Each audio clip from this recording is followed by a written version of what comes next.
Hi friends, hello, welcome to our channel. అందరు ఎలా ఉన్నారండి? బాగున్నారా? నేను చాలా చాలా బాగున్నాను. అందరు బాగుండాలని నా మనస్ఫూర్తిగా కోరుకుంటాను. ఈరోజు పాలక్ ఆలు కర్రీ ఎలా ప్రిపేర్ చేశానో చూపిస్తాను. అలాగే పూరి చపాతి రోటీలోకి ఇంకో కర్రీ కూడా ప్రిపేర్ చేశాను. అది ఎలా చేశానో మీకు ఇప్పుడు చూపిస్తాను. టిఫిన్లోకి కొంచెం కొత్తగా పల్లీలతో పుట్నాలతో చట్నీ ప్రిపేర్ చేశాను. అది కూడా చూపిస్తాను. మీరు నా ఛానల్ కొత్తగా చూస్తున్నట్లయితే సబ్స్క్రైబ్ చేసుకోండి. చిన్న లైక్ ఇచ్చి నా ఛానల్ సపోర్ట్ చేయండి. స్టవ్ వెలిగించుకొని స్టవ్ పై ఒక బౌల్ పెట్టుకొని అందులోకి 2 టేబుల్ స్పూన్ ఆయిల్ వేసుకోవాలి. అందులోకి గుప్పెడు జీడిపప్పు, కొద్దిగా ఉల్లిపాయ ముక్కలు, కొంచెం టమాటా ముక్కలు వేసుకొని వాటిని పచ్చివాసన పోయేంత వరకు వేయించుకోవాలి. అది వేగిన తర్వాత వాటిని అయితే ప్లేట్లోకి తీసుకోవాలి. అదే బౌల్లోకి మళ్ళీ 2 table spoon oil, 1 table spoon butter వేసుకొని కొద్దిగా జీలకర్ర వేసుకోవాలి. కొంచెం కరివేపాకు వేసుకొని పచ్చివాసన పోయేంత వరకు వేయించుకోవాలి. అది వేగిన తర్వాత అందులోకి ముందుగా కట్ చేసుకున్న వెజిటేబుల్స్ అన్నీ వేసుకోవాలి. ఇక్కడైతే క్యారెట్, క్యాలీఫ్లవరు, క్యాప్సికము, బంగాళదుంప ముక్కలను అయితే వేసుకుంటున్నానండి. వీటిని అయితే ఒకసారి కలుపుకున్న తర్వాత అందులోకి పచ్చి బఠానీలు వేసుకొని వాటిని కూడా పచ్చివాసన పోయేంత వరకు వేయించుకోవాలి. ఇప్పుడైతే ఒకసారి కలుపుకొని కొద్దిసేపు మూత పెట్టి మగ్గించుకోవాలి. వెజిటేబుల్స్ కొంచెం మంచిగా మగ్గించుకోవాలి. ఇలా మనం కర్రీ చేసి పెట్టామనుకోండి, పిల్లలు అయితే చాలా ఇంట్రెస్ట్గా తింటారండి. ఇది చపాతి, రోటీ, పుల్కా, పూరి అన్నింటిలోకి ఈ కర్రీ చాలా టేస్టీగా ఉంటుందండి. ఈ వెజిటేబుల్సే కాదు, ఇందులోకి క్యాబేజీ, పన్నీరు ఇవి కూడా యాడ్ చేసుకోవచ్చండి. నేనైతే ఈరోజైతే ఇవే వేసుకుంటున్నాను. ఇక్కడైతే ముందుగా వేయించుకున్న జీడిపప్పు, టమాటా, ఉల్లిపాయలు అయితే చల్లారిపోయాయి. వాటినైతే ఒక మిక్సీ బౌల్లోకి తీసుకొని మెత్తటి పేస్ట్లా మిక్సీ పట్టుకోవాలి. పట్టిన తర్వాత ఇప్పుడైతే ఒకసారి వెజిటేబుల్స్ మగ్గిపోయినాయో చూద్దాము. ఇక్కడైతే వెజిటేబుల్స్ అయితే మగ్గిపోయాయి. ఆయిల్ కూడా పైకి తేరింది. అందులోకి 1/2 టేబుల్ స్పూన్ జీలకర్ర పొడి, 1/2 టేబుల్ స్పూన్ అల్లం వెల్లుల్లి పేస్టు, 1/2 టేబుల్ స్పూన్ పసుపు, 1/2 table spoon garam masala, 1/2 table spoon ధనియాల పొడి, తగినంత కారం, తగినంత సాల్ట్ ఇవన్నీ వేసుకొని వాటిని అయితే మంచిగా కలుపుకోవాలి. కలిపిన తర్వాత కొద్దిసేపు మూత పెట్టి మగ్గించుకోవాలి. ఇప్పుడు ముందుగా మనం సిద్ధం చేసుకున్న మసాలా పేస్టును యాడ్ చేసుకొని ఒకసారి కలుపుకోవాలి. అందులోకి కొద్దిగా వాటర్ వేసుకొని ఒకసారి కలుపుకొని మూత పెట్టి మగ్గించుకుంటే సరిపోతుంది. ఇప్పుడైతే ఒకసారి కలుపుకొని మూత పెట్టి మగ్గించుకుందాం. ఇందులోకి అయితే వాటరు కొద్దిగా తక్కువనే వేసుకోవాలండి. కర్రీ అయితే చాలా టేస్టీగా ఉంటుంది. వెజిటేబుల్స్ తినని పిల్లల కోసం అయితే ఇలా చేసి పెట్టామనుకోండి, వాళ్ళైతే చాలా ఇంట్రెస్ట్గా తింటారు.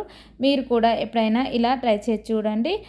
ఇక్కడ కర్రీ మగ్గిపోయిందో ఒకసారి అయితే చూద్దాము. ఇక్కడైతే కొంచెం మగ్గింది. మగ్గిన తర్వాత ఇందులోకి 1 స్పూన్ పెరుగు వేసుకుంటున్నానండి. పెరుగు వేసుకుంటే చాలా టేస్టీగా ఉంటుంది.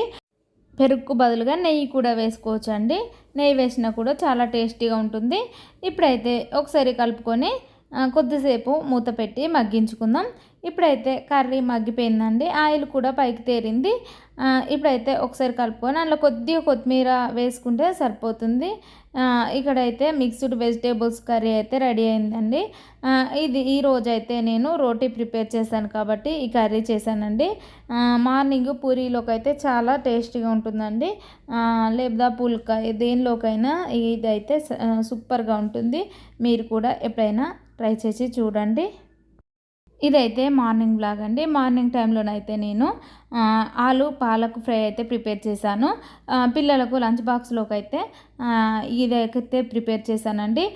ఇక్కడైతే పిల్లల కోసం స్నాక్స్ బాక్స్లోకి అయితే కాన్ అయితే ఉడికించుకుంటున్నానండి. ఇవైతే స్వీట్ కాన్ అండి.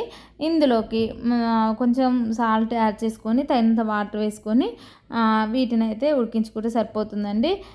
కుక్కర్కి విజిల్ పెట్టి 3 విజిల్ వచ్చేంత వరకు మగ్గించుకుంటే సరిపోతుంది. ఇక్కడైతే కాను ఉడికిపోతాయండి. ఈలోపు అయితే నేను ఇక్కడ పాలకూర అయితే ముందుగానే కడిగి పెట్టుకున్నానండి.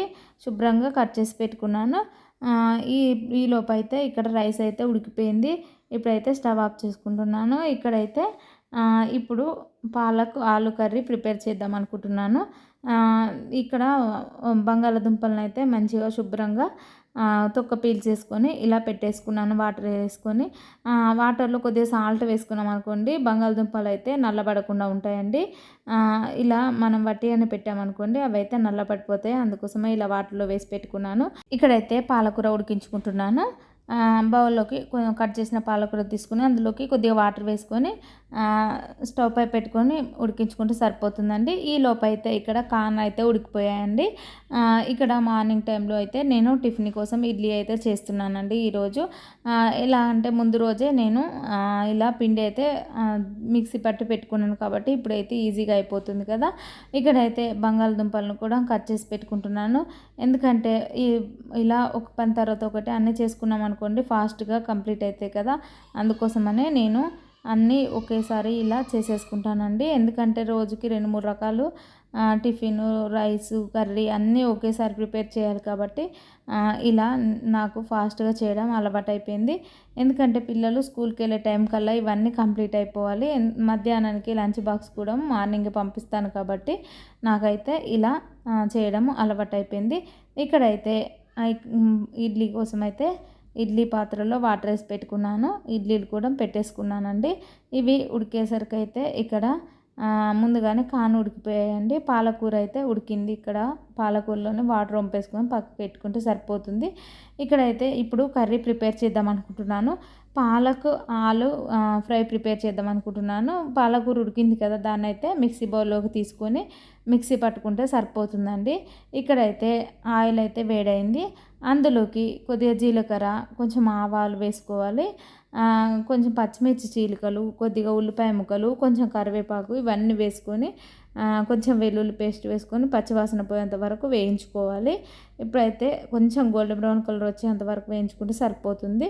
అందులోకి ముందుగా కట్ చేసుకున్న బంగాళదుంపలను వేసుకొని వాటిని కూడా కొంచెం పచ్చివాసన పోయేంత వరకు వేయించుకోవాలి. ఇప్పుడైతే ఒకసారి కలుపుకొని మూత పెట్టి మగ్గించుకుంటే సరిపోతుంది. ఇక్కడైతే బంగాళాదుంప ముక్కలు అయితే మగ్గిపోయాయి. మగ్గిన తర్వాత ఒకసారి కలుపుకొని అందులోకి 1/2 టేబుల్ స్పూన్ జీలకర్ర పొడి, 1/2 టేబుల్ స్పూన్ పసుపు, తగినంత కారం, తగినంత సాల్ట్ వేసుకొని ఒకసారి కలుపుకోవాలి.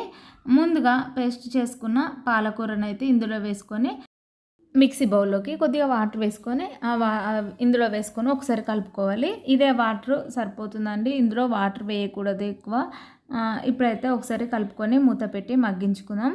ఈ పాలకూర అంతా బంగాళదుంపలకు పట్టేంత వరకు మగ్గించుకుంటే సరిపోతుంది. ఇప్పుడైతే ఒకసారి మూత పెట్టి మగ్గించుకుందాము. ఇక్కడైతే టిఫిన్లోకి అయితే నేను ఇప్పుడు చట్నీ ప్రిపేర్ చేసుకుంటున్నాను. కొంచెం కొత్తగానే ప్రిపేర్ చేస్తానండి. రోజు ఒకేలా కాకుండా వేరువేరుగా ప్రిపేర్ చేస్తూ ఉంటాను. ఈరోజు అయితే కొంచెం వెరైటీగా పల్లీలు పుట్నాలతో చట్నీ అయితే ప్రిపేర్ చేస్తున్నాను. స్టవ్ వెలిగించుకొని ఒక బౌల్ పెట్టుకొని అందులోకి 2 టేబుల్ స్పూన్ ఆయిల్ వేసుకోవాలి. 1 కప్పు పల్లీలను వేసుకోవాలి. కొన్ని పచ్చిమిర్చి చీలికలు, కొద్దిగా వెల్లుల్లి రెబ్బలు, కొంచెం కరివేపాకు, కొద్దిగా జీలకర్ర ఇవి వేసుకున్న తర్వాత కొద్దిగా కొత్తిమీర వేసుకోవాలి. వీటన్నింటిని అయితే పచ్చివాసన పోయేంత వరకు వేయించుకోవాలి. అవి వేగిన తర్వాత అందులోకి 1 కప్పు పల్లీలు తీసుకున్నాను కదా, 1 కప్పు పుట్నాలు వేసుకుంటే సరిపోతుంది. వేసిన తర్వాత ఒక్కసారి కలుపుకొని ఒక 2 నిమిషాలు మగ్గించుకొని స్టవ్ ఆఫ్ చేసుకుంటే సరిపోతుంది. ఇక్కడైతే ఇవైతే వేగిపోయాయి. వేగిన తర్వాత ఈలోపు అయితే పాలకూర మగ్గిందో ఒకసారి అయితే చూద్దాము. ఇక్కడ ఆలు పాలకు ఫ్రై రెడీ అయింది. ఇందులో కొద్దిగా కొత్తిమీర వేసుకుంటే సరిపోతుంది అండి. ఇక్కడ ఆయిల్ కూడా పైకి తేరింది కదా, ఇలా మగ్గిపోతే సరిపోతుంది. పిల్లలకైతే లంచ్ బాక్స్లోకి చాలా టేస్టీగా ఉంటుంది. మీరు కూడా ఎప్పుడైనా ఇలా ట్రై చేసి చూడండి. పాలకూర తినని పిల్లల కోసం ఇలా చేసి పెట్టామనుకోండి, లంచ్ బాక్స్ మొత్తం కాల్ చేసుకొని వస్తారు. అంత టేస్టీగా ఉంటుంది. పిల్లలు పెద్దలు ఎవరైనా ఇష్టపడే ఈ ఆలు ఫ్రై అయితే రెడీ అయింది. ఈలోపు అయితే పల్లీలు అయితే చల్లారిపోయాయి. ఒకసారి అయితే చూద్దాము.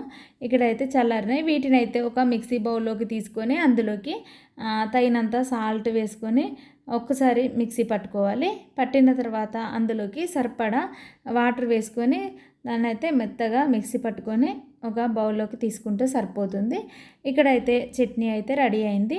నేనైతే పోపు పెట్టలేదండి, ఎందుకంటే ఫస్టే పోపు పెట్టాను కాబట్టి అదే బౌల్లోకి కొద్దిగా ఆయిల్ ఉంది కాబట్టి అందులోకి వేసుకుంటున్నాను. వేసి ఒకసారి కలిపితే సరిపోతుంది. ఇప్పుడైతే చట్నీ అయితే రెడీ అయింది. ఇక్కడ పిల్లలకైతే టిఫిన్ అయితే పెట్టిస్తాను. వాళ్ళైతే స్కూల్కు వెళ్ళిపోతారు కదా, అందుకోసమనే ఇక్కడ టిఫిన్ వడ్డిస్తున్నాను. ఇంతటితో ఈ వీడియో కంప్లీట్ అయింది. మీకు నా వీడియో నచ్చిందనే అనుకుంటున్నాను. మీకు నా ఛానల్ నచ్చినట్లయితే లైక్ చేయండి, కామెంట్ చేయండి, సబ్స్క్రైబ్ చేయండి.